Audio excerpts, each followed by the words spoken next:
How you doing, and welcome to my channel. Now if it's your first time here, please do hit that subscribe button, as your subscriptions are appreciated. As you can see in front of me today, I'm having a look at the MMS 265 Battle Damage Robocop in light of the new Robocop figure being announced. I figured I'd review this guy in 4K and get some good details on camera. If there is any 4K reviews of this guy, there's not many. Just having a quick look at the box, you can see it's a bit of a simple box. Robocop Battle Damage written on the front, and the back of Alex Murphy's head, or Robocop's head, on the front there. And then on the back we have just some details about Hot Toys and some usual warnings about the figure. So nothing fantastic about the box. One of the blandest boxes I have from Hot Toys. So in my usual fashion, what I'll do, I suppose, I will do a quick pan down of the figure, a quick scan before we get into the accessories and the details. And here we have him here. Just give him a quick pan before we get into the details, as I said. And there are a couple of reasons why I'm reviewing this figure in particular. Number one being the fact that he is not die cast. This is a fully plastic figure. This came out before they were doing die cast Robocops. You can see there is quite a lot of battle damage and a lot of detail. I do love me a battle damaged figure. Just having a quick look at the base there, reminiscent to a Sideshow base, the shape of it there. Robocop and OCP written on it. And like I said, not die cast, fully plastic, and they've got some good effects on it for a plastic figure. But this leads me to believe that there is a die cast 2.0 of this coming out at some point.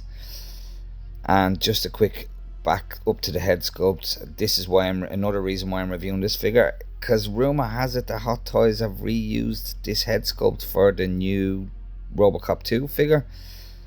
Some people are saying it's just a reused head sculpt that's been repainted, so I don't think people will know until we get it in hand. But without further ado, I will quickly go through all the accessories that come with him, and we'll get to the figure then.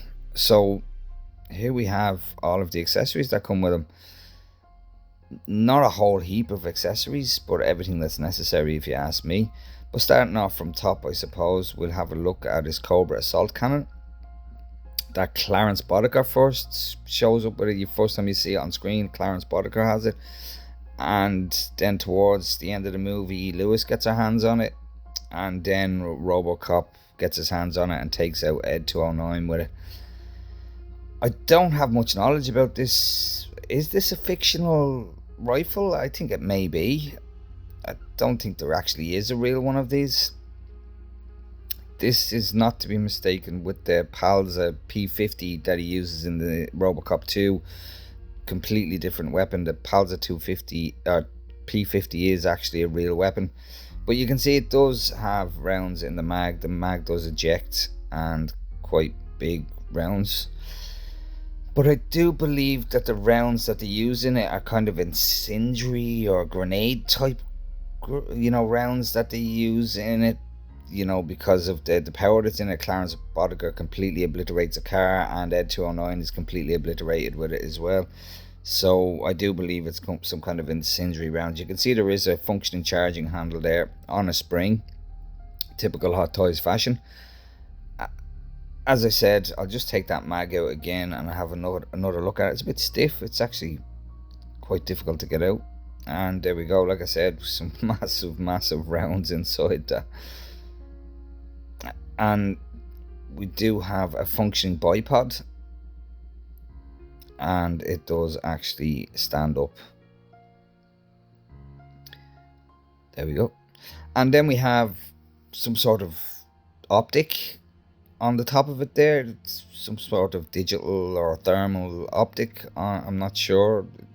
I'm sure it's fictional. A red and a green dot on the front. Very, very long weapon, as any 50 cal rifle would be. There is a bit of speckling on it there, and a bit of a kind of a dusty look to it. And you can see the top of the optic has kind of some dry brushing on it there, just to make it look worn and used. And the bipod has some dry brushing and wear on it, where people's hands would be pulling it down, so the wearing is in the right places. But moving on, we have his jars of baby food, and anybody who remembers the movie knows he uses these to recalibrate his targeting system. He shoots them to recalibrate his targeting systems in the warehouse or the factory at the end. They are completely movie accurate, with the exception of one of them in the movie is actually pink labeled. That's the only inaccuracy there. The one of them should actually have a pink label on it. But then we have two of his Auto 9s. Two Auto 9s. One of them based on the Beretta M93R. This one here is fully die cast. There's no moving parts on it. It's quite heavy. It's meant to go into his leg. It's not ideal for Robocop to be holding because his fingers are all articulated and jointed, and it's just too heavy to grip onto, So we have this plastic one for him to hold on to. Like I said, based on the Beretta M93R, this one has kind of a functioning slide on it, as you can see. And the mag doesn't come out as far as I remember. If it does come out, my one is stiff and stuck. I don't think that comes out. That's a bit of a surprise. Yeah, but it doesn't come out.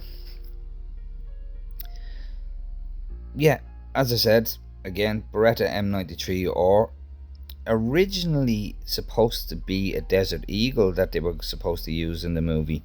Just a fun fact there. The reason why they ended up using the M93R instead of the Desert Eagle, they don't test shots with it, but it has an elongated trigger guard in it, the M93R, and when they done test shooting with the Desert Eagle, Robocop couldn't get his fingers into the trigger guard with his big robotic fingers, so they ended up kind of going back to the drawing board and actually creating a whole new weapon based around the M93R, primarily because of the elongated trigger guard that the M93R has. And anybody who's familiar with the M93R knows that the standard one has like a little folding little stock at the front that you put your hand around, and you put your thumb into the front of the trigger guard, and then it allows for your other finger, your trigger finger, to have clearance for pulling the trigger. And there is a stock that mounts to the back of the M93R. Just a fun fact for you there, guys. I got a bit sidetracked there, beg your pardon. So moving on, we have his hands, closed fist hands. These are all kind of, on the clean version, they're all darker. They're all kind of black, a gloss black. But because this is the battle damaged one, he has kind of a dusty effect and speckling on it, a bit grubbiness to them, and they're a bit kind of grayer and smokier. And then we have his hand with the spike that comes out, that he takes out Clarence Boddicker with, and you can see there's blood all over it there to replicate that scene, I believe. And there's blood on the knuckle part as well.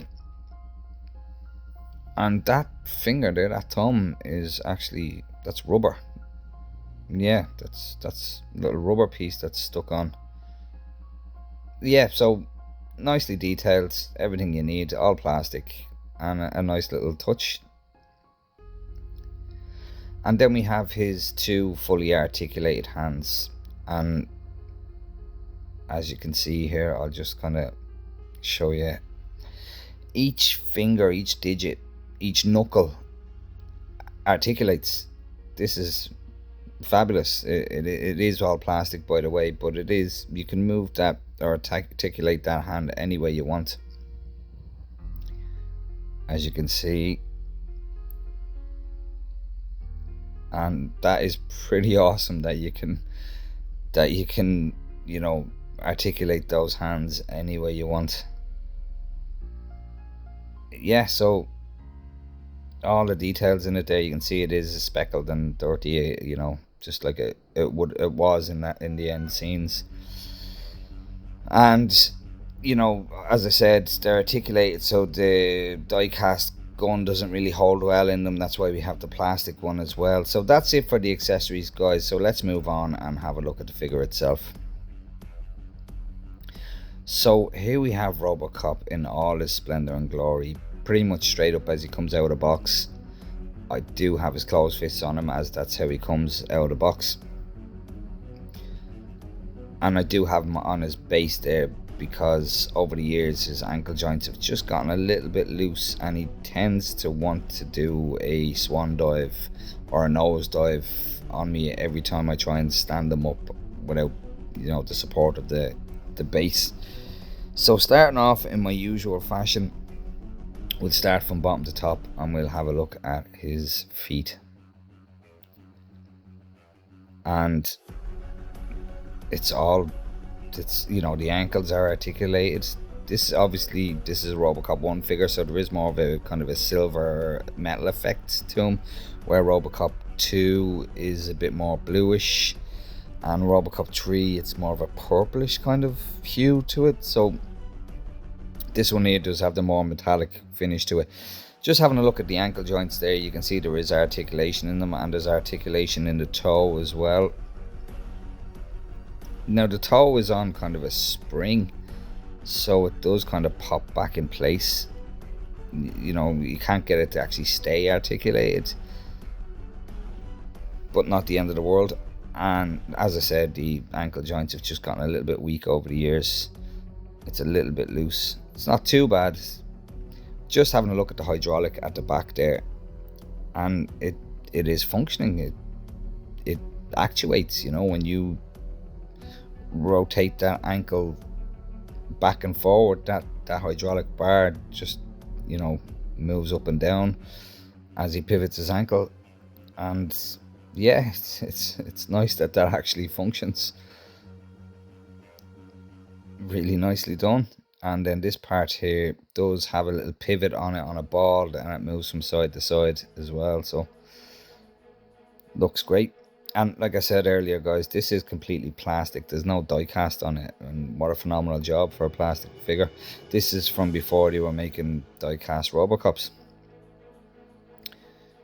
which is again a reason why I think we will see a die cast 2.0 of this Battle Damage Robocop in full die cast, you know. So carrying on, we'll move up to his shin area and his calf area.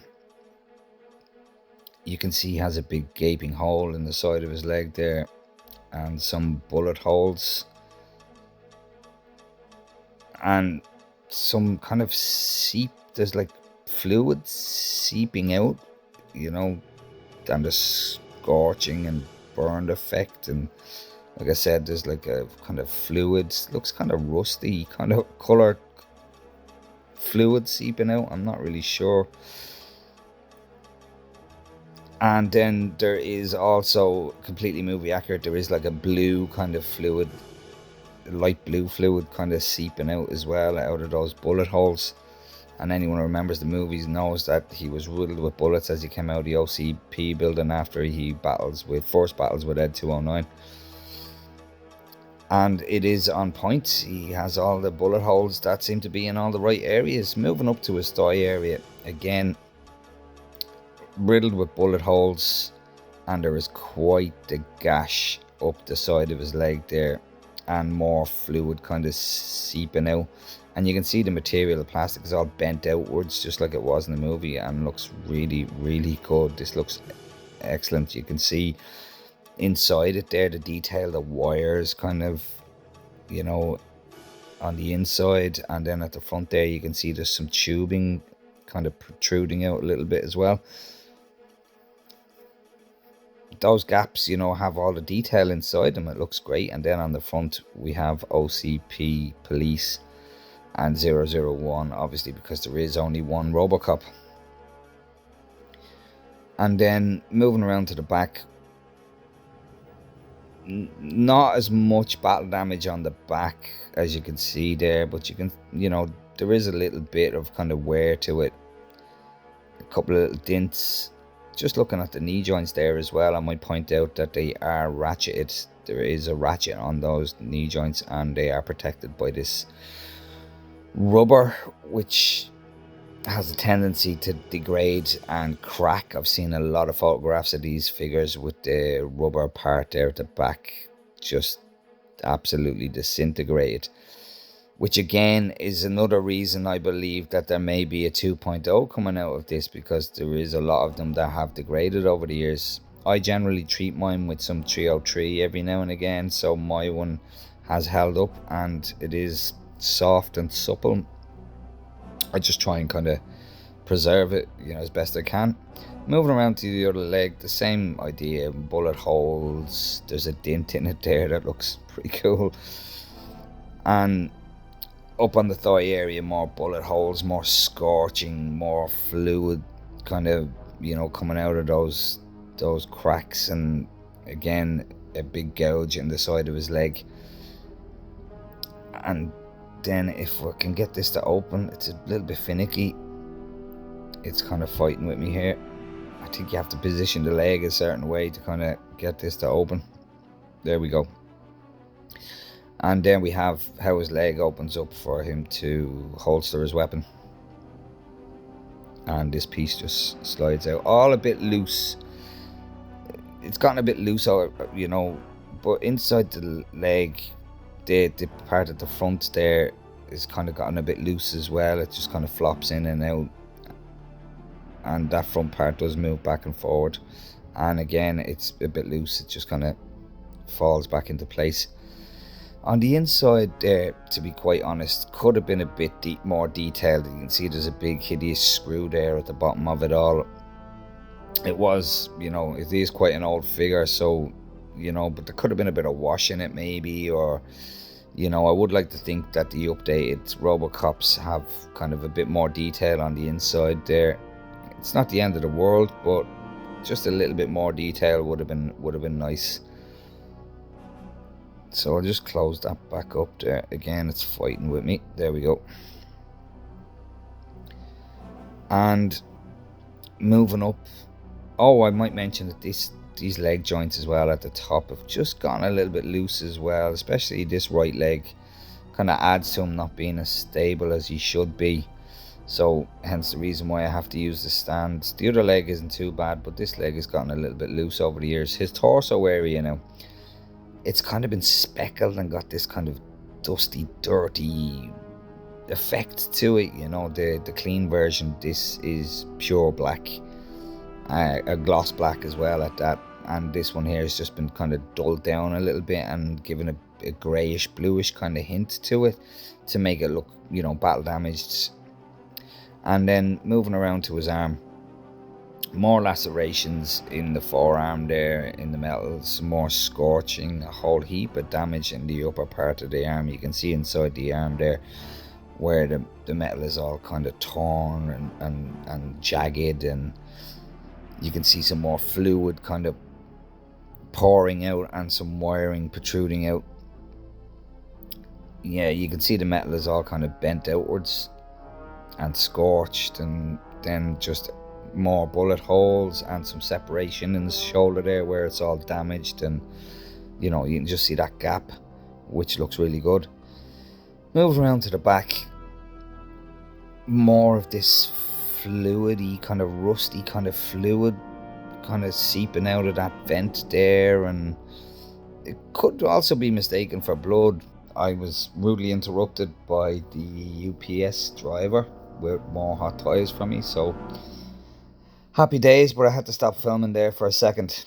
So where was I? I was moving back around to his arm, and I was going to point out the fact that when you do want to articulate him because of his shoulders here, you do have to kind of pull the arm out to be able to raise it and adjust it. So if you do pull the arm out, you can get a bit more articulation out of him. You can get the arm raised a bit higher, and that it looks a bit unsightly, so you do kind of have to push it back in as best you can and hide it as best you can.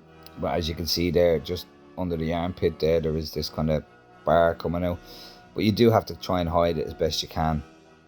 And I will point out as well that leaving the arm bent here could cause stress on these rubber pieces, which isn't ideal. Again, another reason why I think there's going to be an updated version. But this is absolutely phenomenal, guys. This is so battle damaged. One of the most battle damaged figures I have.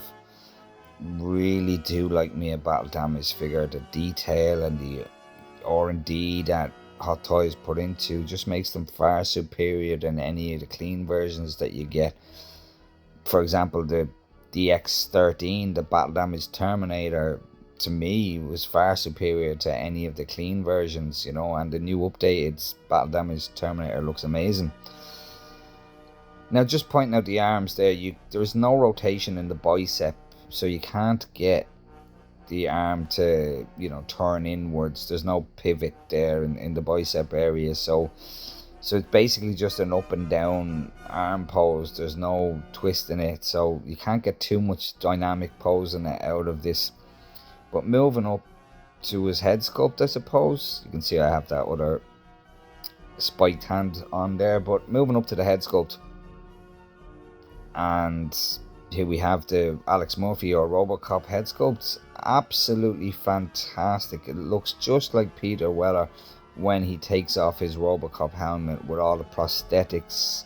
You can see the jaw area's all been widened there to, where the prosthetics have been put on, just to account for everything that's been put in behind it. And again, it just looks so much like Peter Weller in the movie. It's really, really uncanny, and you have to remember the year that this came out. To have such a good likeness to Peter Weller back in the day is phenomenal. Just having a look at the side there, you can see that there is some detail there of some vein work that's been put in. Some blood in the edge there. And on this side here, we have some kind of damage. Maybe is a screw hole or a bullet hole. I'm not 100% what it is, but there is a bit of damage there at the side. And some more blood just here on the edge, and there is some kind of molded in creasing on the creasing of the chin area, and just moving around to the side, you can just to see some of those kind of mechanical pieces. Absolutely phenomenal. It looks amazing. See all the purple hint in it there as well, when it catches the light, just to give that effect that it has in the movie. And again, this is all plastic, so to be able to get that effect on the plastic is amazing. Some blood all in where all his kind of ear would be.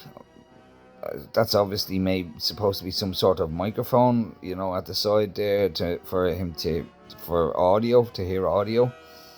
There's some wiring all running up into this little junction box here, and all up into his head, all running into this little box. All looks absolutely amazing, looks on point.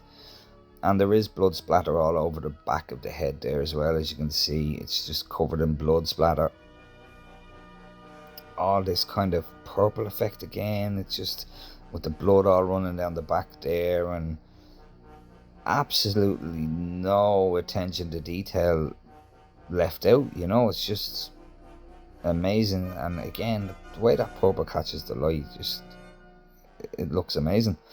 And then on the neck piece there, you can see this kind of hydraulic, I suppose you'd call that, maybe, or thick wire or hydraulic. I'm not 100% what it is, but the detail is absolutely amazing. And his neck does have a 360 rotation on it, so there is a lot of articulation in the head, and there is a bit of a pivot, and it is two separate pieces.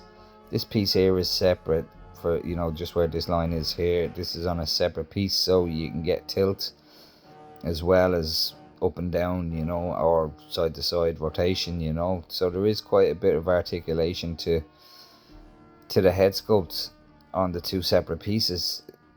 It's not just one, whole head and neck sculpted in and popped onto the body. Absolutely phenomenal for back in the day.